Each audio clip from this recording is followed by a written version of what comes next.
Alright guys, another trading day today. Today I'm gonna show you how to lose $800 in the span of 20 minutes. Okay, so let's get on with the video, guys.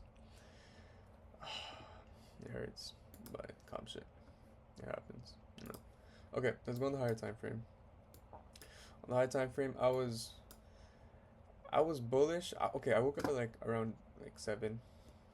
I saw this gap get inversed. All this stuff happened. Like another gap, 4-hour gap get inversed. SMT's at these highs over here, and Q is up here. So I was like, okay, it's gonna flush. I didn't take a trade at 8:30. What is this? I would have taken a trade here. I didn't take a trade at 8:30, because that's not what I do. I'm not that kind of guy. But yeah, I saw these things, wonderful things. I saw price flush, and coming into market open. We had a 15-minute gap here, and targets were London low and previous day lows. So what I wanted to see, this is exactly what I wanted to see actually, but it was just so choppy over here. What I wanted to see is this 15-minute gap get tapped into and then retrace down, but I wanted to see a Judas candle. That's what I saw. Look, that's what I saw. I wanted to see this. There's this Judas wick, whatever PB says. Judas wick into this 15-minute fair value gap, and then I saw price flush, like price was here and then it flushed lower. I'm like, okay, it's gonna inverse. There's a 1 minute here that got inversed, and I took the trade. Right here. Honestly, it was a pretty good trade. There was no SMTs up here, right? One bad thing was that there's an SMT over here, right? NQ was up here, while ES was down here, and I was like, okay, this might be like, it might be bullish price action, but I thought to myself, like, what if that was there just to get the retrace, right? And honestly, it was. I just wasn't patient enough. This is my fault. But yeah, I targeted the London lows and previous day lows, and I just got ran through. I got ran through like a sorority girl on, what was it again? Fucking St. Patty's Day, but whatever. It happened. Okay. I lost like over here. I didn't lose too much money. I was in 4 contracts of micros, and I lost like only $50. Whatever. I was like, okay, whatever.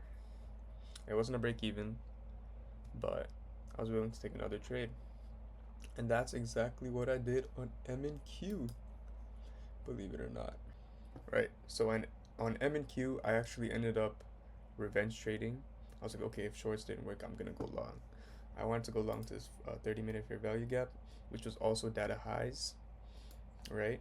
I think it was a good draw on liquidity, and that's what I did, and I got stopped out again. Honestly, like, and I sized really fucking heavy. I sized 8 minis. That's what made me lose like $750, and that was my fault. I shouldn't have sized that much, honestly. Like, okay, I took a bad trade. I revenge traded, but the worst thing about was that I sized up with 8 minis, bro. And my confluences for this trade was that, oh, there's an SMT up down here, so it's probably gonna go up, right? But I was clearly wrong, and yeah, I saw this 5 minute get inversed.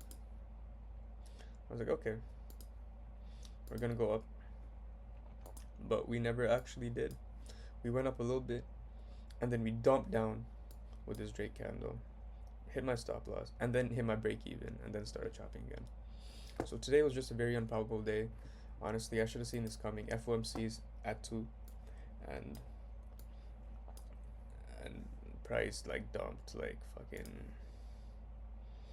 within an hour before market open, like 200, almost 250 points. So it wasn't the most probabilistic day, and I still took a trade. That's my fault. That's why I journaled. That's why I learned. But yeah, bad loss today. As you can see, my account balance is pretty low right now. It was a lot higher, but it's okay. We get back every day. Get back on the charts. Remind ourselves not to size heavy. Risk good. Yeah, honestly, my biggest takeaway from this day is just have better risk management. Don't size so heavy, especially when it's a low probability day like this. Honestly, I might take a trade during like after FOMC, but we'll see what happens.